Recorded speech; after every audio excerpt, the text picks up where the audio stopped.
سلسلة مطاعم قصر الكبابجي بترحب بفنان عظيم بكل ما تحمله الكلمة.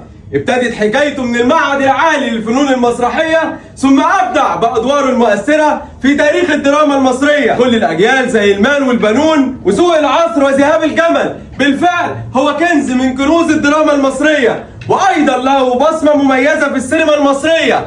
فعندما نتحدث عن الرقي والثقافة والحضور والتواضع، نتحدث عن فارس الدراما العربية العمدة غلاب الفنان أحمد عبد العزيز. قصر الكبابجي تشرف وجود حضرتك معانا، واحنا اتشرفنا بزيارتك. شكرا يا حبيبي، شكرا. منور الدنيا كلها.